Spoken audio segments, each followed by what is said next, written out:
如果你係一名警察，今晚原本只係一場再普通不過嘅巡邏，但你唔會知道，下一秒隨身攝錄機入面拍低嘅畫面會變成你成世都解釋唔到嘅噩夢。更詭異嘅係，有警員睇完自己親身拍到嘅片段之後，冇幾耐就選擇辭職離開。而最令人不寒而慄嘅地方在於，呢啲唔係電影橋段，唔係都市傳說，全部都係由警員隨身監視器真實拍低嘅畫面。尖叫聲喺森林深處突然響起，冇人駕駛嘅貨車自己移動，仲有警方破門而入時撞正疑似驅魔現場。直到今日，部分案件仍然冇官方解釋，甚至最後一宗連警方自己都選擇封存。歡迎嚟到異常目擊，所有嘅目擊都係真相嘅碎片。拉返去3年前嘅邁阿密，一名女子被警察拘捕，正準備被帶返警署，佢突然開始變得好詭異，面目猙獰，發出低沉吼叫聲，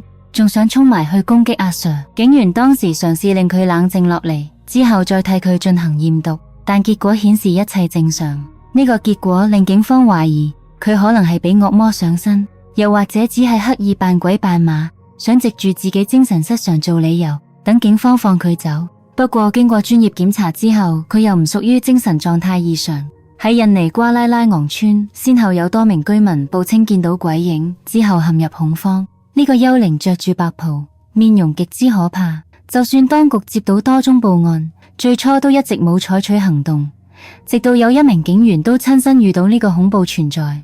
之後警方即刻出動大批警力展開搜捕。2017年4月6號，馬來西亞古晉某警署入邊一切如常，但係路電視突然影到令人不安嘅畫面。當時警員正忙住做嘢，突然聽到一陣毛管焊嘅聲，跟住玻璃門竟然自己猛咁打開，仲即場碎裂。成件事就好似有人用力扯開道門一樣。警員嚇到即刻由座位彈起身查看原因，但最後乜都揾唔到。後來段片喺網上瘋傳之後，有網民聲稱呢間警署係起喺墓地之上，話啲遊魂正喺度騷擾警員，甚至可能正試圖引起警員注意。英國某個陵墓嘅夜更保安經歷咗極之驚嚇嘅一幕，佢聽到大門傳嚟巨響，入去查看時仲大聲追問到底係邊個整出啲聲。最駭人嘅地方就係之後回應佢嗰陣詭異聲響，佢懷疑嗰啲係幽靈或者係啲唔安寧嘅亡魂。當佢四圍搜尋都冇結果之後，便行向教堂，點知燈光突然開始詭異閃爍，成棟建築物仲突然回蕩起一陣令人膽寒嘅尖叫聲。佢最後即刻逃走，一直到天光先敢返去。同樣嘅事之後又再發生一次，最終佢辭咗職，因為佢根本冇辦法再一次面對呢一切。2020年10月，德州阿靈頓市警方接到多個充滿驚慌嘅報警電話，居民發現咗一隻巨大嘅不明生物，唔肯定到底係乜嘢動物，但身高大約有8至9尺。報警嘅人應該係幾個後生仔，佢哋唔知道嗰個身影究竟係乜，淨係見到佢體型似大猩猩，仲堵住咗成個社區入口。報案人形容嗰隻嘢有住類似大猩猩嘅身形，而且仲有多條腿。警方於是即刻出動，不過當警方追蹤到目標之後，成件事卻出現重大反轉。嗰個根本唔係乜怪物，原來只不過係一個當地後生仔着住自己整嘅萬聖節服裝。佢只係喺萬聖節前1個星期着上身試效果。點知呢一種利用人類恐懼心理設計出嚟嘅造型，竟然會引起咁強烈嘅反應。我哋而家正係遭遇未知嘅大猩猩。喺新澤西州，警察正追緝一架超速行駛嘅貨車，但架貨車行咗幾英里之後停低，車入邊竟然一個人都冇，令在場警員震驚不已。警方之後徹底檢查咗架車，但始終都揾唔到真正司機留下嘅任何痕跡。等警方離開之後，事件片段喺網上瘋傳。有觀眾就猜測呢架貨車可能係遠端遙控操控，不過警方確認呢架係一部手波車，所以當晚坐喺軚盤後面嗰個究竟係邊個，到而家仍然係一個謎。喺科威特，警方拘捕咗一名自稱會用巫術幫助絕望者嘅女子，不過佢所謂嘅幫助代價極之沉重，佢會收取金錢同貴重物品，承諾用魔法幫人解決問題，但每次交易完成冇耐，嗰啲人就會接連遇上離奇不幸，於是有人向當局舉報咗佢。警方拘捕佢嗰陣，喺佢住處發現大量現金同祭祀用品，甚至仲揾到頭髮同布料，懷疑呢一啲都係佢用嚟詛咒其他人嘅工具。佢一直都用假身份過活，最終根據科威特刑法第231條，以騙取財產罪名將佢拘捕。所以無論係巫術定黑魔法，喺真理武器面前都係無效嘅。呢一宗令人不安嘅事件發生喺2017年嘅杜拜國際機場，海關人員喺例行檢查期間截停咗一名乘客，原因係佢個 I 一邊嘅物品極唔尋常，入邊有好多明顯係用作黑魔法用途嘅物品。唔單止咁，仲有寫滿褻瀆宗教字句嘅紙張，而呢一啲紙張顯然都係用嚟召喚惡魔。官員清楚指出，呢啲行為屬於濫用宗教經文。最後佢哋沒收咗所有相關物品，並拒絕佢入境，因為喺阿聯酋，任何形式嘅巫術都屬於違反聯邦刑法。2023年3月12號，沙特警方喺麥加聖地伏擊咗一名施行巫術嘅男子，當局同目擊者都驚恐萬分，因為呢座城市一直被視為神聖之地，喺咁樣嘅聖地親眼見到呢種褻瀆行徑，實在令人非常不安。一名警官制服該名男子嗰陣，其他人就即刻檢查現場儀式用品，搜集完證據之後，隨即將佢拘捕。因為黑魔法唔單止被視為罪惡，喺沙烏地阿拉伯更加屬於重罪。官方唔想你哋見到呢一段影像。最近華府海軍工廠區突然陷入恐慌，大批警力迅速趕到現場，居民個個都嚇到不得了，因為一隻巨型生物竟然憑空出現。佢外形似一隻巨大爬行動物，皮膚蒼白，身後仲拖住一條似蜥蜴咁嘅長尾巴。片段顯示佢當時正爬上電線桿，似乎想避開地面上嘅警員。警方被禁止使用武器，因為當局要活捉佢返去做研究。嗰個區域好快就被全面封鎖，以確保群眾安全。但係等警員撤離之後，冇人可以確認嗰隻生物到底有冇被成功控制。巴勒莫有居民某日凌晨打911報警，話附近一間已經關閉咗幾個星期嘅教堂陸續傳出詭異尖叫聲同埋巨響。警察入內搜查之後，表面上乜嘢異常都冇發現，但當佢哋之後翻睇隨身攝錄機畫面嘅時候，竟然見到一個黑影獨自坐喺長凳上面。等佢哋再翻去教堂重新搜索一次，結果依然一無所獲。警員帶住滿腦疑惑離開，甚至開始懷疑自己係咪真係拍到鬼魂。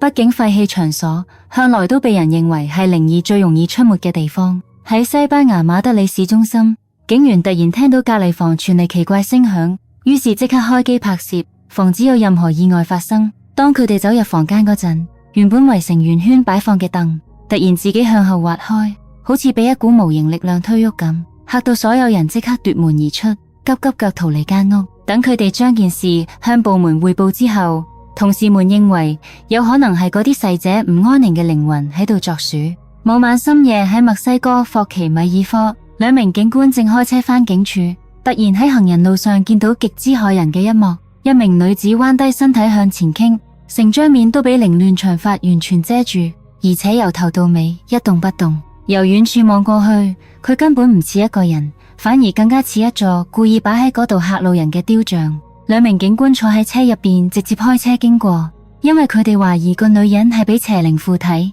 所以最終將佢一個人留咗喺原地。一名男子喺海灘散步嗰陣打911報警，因為佢聽到一間廢棄洗手間入邊傳出奇怪聲音，而嗰間廁所其實已經鎖咗好多年。警員拎住電筒入去檢查，想睇下係咪有人喺度進行非法活動，點知突然之間佢哋面前嗰道門自己打開咗，就好似有某種超自然存在刻意顯露出自己嘅蹤跡咁。眾人即刻俾眼前所見同耳邊所聞嚇到魂飛魄散，之後四圍搜尋，但完全見唔到任何人影。最後佢哋決定離開，因為冇人想撞邪。2年前有報道指密歇根州多個地方都傳出詭異尖叫。某晚，一名警官決定親自入去搜查該區域。當佢一踏入樹林，森林入邊即刻傳出一聲令人毛骨悚然嘅尖叫，嚇到佢即刻撤退。因為嗰把聲聽落去根本唔似人類，更加似係某種未知生物發出嚟。隔咗一段時間之後，佢再叫埋同事返去重新搜查嗰片範圍。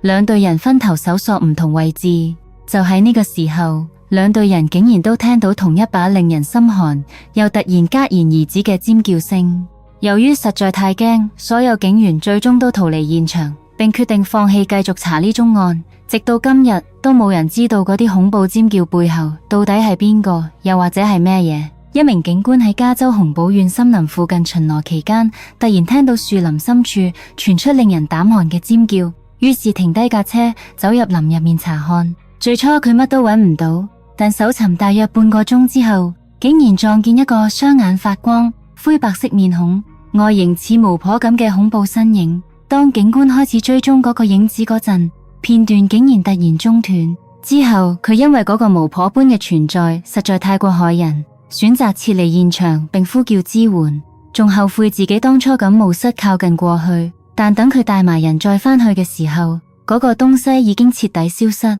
2023年4月7號，波蘭薩利派村莊一戶人家喺聽到隔離屋傳出古怪尖叫聲之後，立即打997報警。當警察趕到現場嘅時候，發現一名面色慘白、頭髮散亂嘅女子匿埋喺閣樓，不斷發出低沉口聲，成個人就好似已經失去咗對自己身體嘅控制。警員不停叫佢本名卡蜜拉，想令佢有反應，但當佢開始周圍掟嘢之後，現場情況反而越嚟越失控。警方甚至叫咗醫護人員到場，希望可以令佢平靜落嚟，同時檢查佢係咪患有精神疾病。但好快佢哋就意識到，成件事已經超出咗自己可以理解嘅範圍。當希望一點一滴消失之後，警員最終將佢留喺原地，然後揾神父到場進行驅魔儀式。2年前11月左右，阿曼一名私家偵探為咗調查一宗失蹤案，走入一棟廢棄建築。佢受聘去尋找同一名男子失蹤有關嘅證據，一開始就留意到現場有啲好古怪嘅物件，例如地上擺放住儀式用品，仲有一塊布。但係當佢行近嗰塊布嘅時候，塊布竟然突然自己滑向窗邊，好似被一股無形力量拉扯住咁，跟住再喺一陣煙霧之中消失無蹤。或者嗰塊布本來應該係關鍵證物，但係似乎施法者早就落咗咒，令任何人都無法再碰到佢。於是件案變得更加撲朔迷離，導致直到而家都仲未破得成。最近，哥倫比亞帕斯托市發生咗一宗極之詭異嘅事件。一名女仔原本淨係自拍，點知屋外突然傳嚟嚇人聲響，佢即刻衝去窗邊想睇清楚發生咩事。附近居民之後越聚越多，仲有人報警，因為尖叫聲原來係由隔離單位傳出。警方入內調查時，發現屋企入邊有一個女人疑似俾惡靈附身，而當時仲有一位神父正進行驅魔儀式，嗰啲尖叫聲正正就係由呢度傳出。於是警察最終冇阻止佢哋，反而只係要求附近居民留喺自己屋企入邊，唔好出嚟。最後佢哋發現呢個鬼魂正漂浮喺一戶受驚居民嘅屋外。當地居民同警察幾乎圍滿成條街，一齊商量到底可以點樣控制呢一個前所未見嘅幽靈。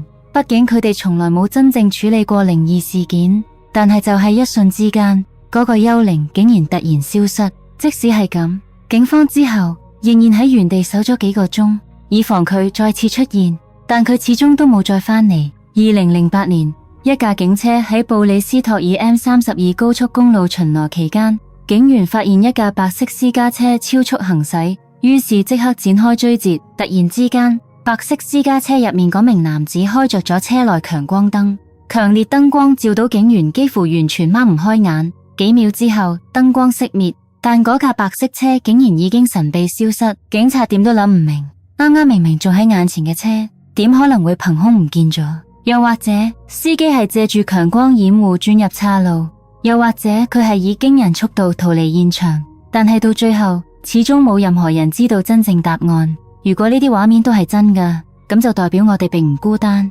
但如果佢哋只不過係巧合，咁即係話人類所身處嘅世界其實正變得越嚟越陌生。你最震驚嘅係邊一宗案件？你又覺得警方到底係真係遇上咗超自然現象，定只不過係恐懼將現實放大？歡迎你喺留言區講低你嘅答案。我會認真睇晒每一條留言，我哋下期再繼續整理嗰啲被真實拍低，但始終冇人敢解釋嘅世界。